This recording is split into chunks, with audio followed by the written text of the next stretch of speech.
Walking on a Moonbeam, October 12, 2011.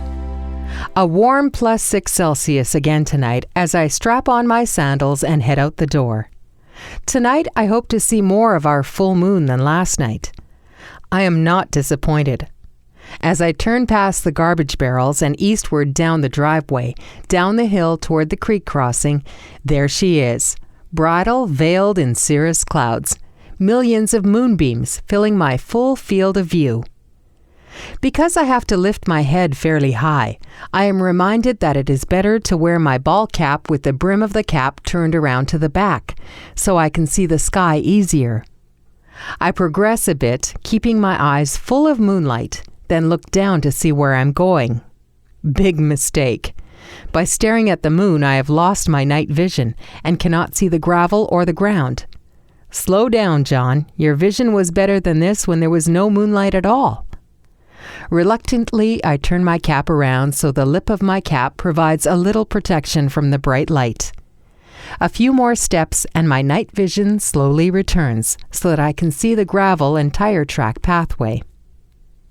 There is a bit of wind because I can hear it and see the treetops swaying, but at ground level I am well protected and feel no breeze at all. The wind is moving a few clouds quite rapidly, and I see for a moment that the moon is riding just at the base of the neck of a galloping horse. At least that's what this cloud looks like to me. As I pass through the gate and turn northward, Lady Moon is partially hidden by the many trees on the east side of the road. I continue northward and finally come to a break in the trees, where she is clearly visible. I stop and stare at her. This moment in time brings back many memories, but for now, the strongest memory is that which took place 42 years ago, before most of you were even born. I remember standing and staring at the moon that warm July evening in 1969, when Neil Armstrong first set foot on the surface of the moon. What an achievement for mankind. No, what an achievement for the US of A. We, actually our neighbors, beat the Russians. Yahoo! This was definitely a time for celebration. You know what was so amazing? In 1969, my dad was 65 years old, the age I am today. In his total lifetime, they hid behind the haystack in Poland when the first airplane flew over their heads. They had no idea at all what that strange creature was. So mankind advanced from first flight by airplane to landing on the moon within his lifetime. Unimaginable. Oops, better get back to the matter at hand. Strolling in the moonshine.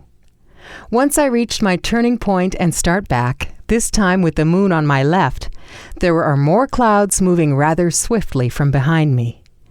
As I watch the moon out of the corner of my eye, it appears as though I am traveling at a very rapid rate of speed, caused by the illusion of a moon, which seems to be moving rapidly through the treetops as I walk along. It's almost as if I was driving a car, with the treetops vanishing quickly behind me. Once I reach the gate and turn westward, I am surprised that there is no shadow in front of me, like there was this morning when I was walking with the moon behind me.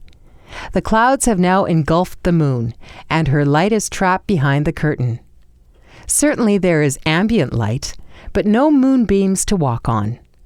When I go down the hill and reach the creek crossing, my shadow appears, and I have a companion to go up the hill with me back to the house. I am not disappointed. It was a beautiful night for a walk, with a lovely lady watching over me. The exercise is good for me. I should sleep fairly well. I hope you too will have a peaceful sleep and wake up totally rested and ready to take on a new day. Good night, my friends. D. Fadden. Please, please write that book, John.